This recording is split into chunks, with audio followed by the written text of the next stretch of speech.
बिस्मिल्लाहिर्रहमानिर्रहीम। अस्सलाम वालेकुम। मैं शेख तसव्वुर आज एक नई वीडियो के साथ आपकी खिदमत में हाजिर हुआ हूँ। 6 मराहिल जो हैं गंदम के बड़े अहम होते हैं। अगर आपने गंदम काश्त की हुई है तो आपको 6 मराहिल ऐसे हैं पौधे के जिनका आपको पता होना बड़ा ज़रूरी होता है। सबसे पहला जो मरला होता है गंदम का वो होता है बिजाई से 10 दिन तक गंदम का जो होता है उगाव होता है। बिजाई से लेकर 10 दिन तक गंदम का उगाव होता है, ये गंदम का पहला मरला होता है। उससे अगला जो मरला आता है वो गंदम का आता है 18 से 25 दिन की फसल। जो 18 से 25 दिन की फसल होती है ये गंदम का दूसरा मरला होता है। 4 पत्तों का मरला होता है। जड़ी बूटियों का इब्तदाई कंट्रोल इस मरले पर आपको करना होता है। 2 मरले हो गए। तीसरा जो होता है वो 26 से 40 दिन, यानी आपकी जब गंदम 26 से 40 दिन की हो तो ये तीसरा मरला होता है। बड़ा अहम मरला होता है गंदम का।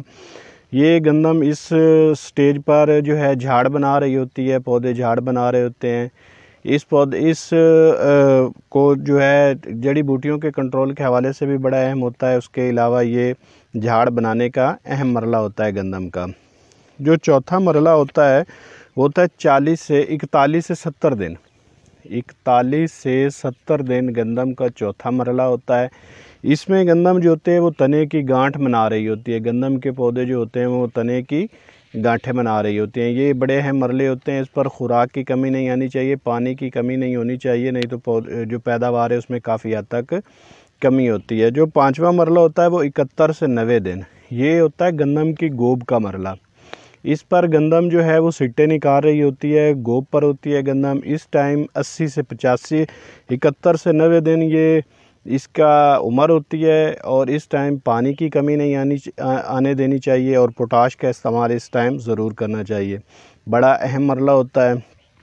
उसके अलावा फ़ाइनल जो लास्ट आता है वो 91 से 150 दिन। 91 से 150 दिन पर जाके गंदम जो है वो पक जाती है।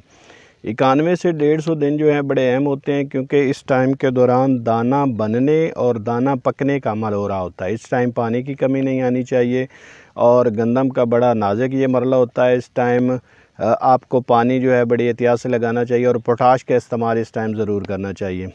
वीडियो पसंद आए तो लाइक और शेयर ज़रूर कीजिए। दुआ में याद रखें। अल्लाह हाफ़िज़।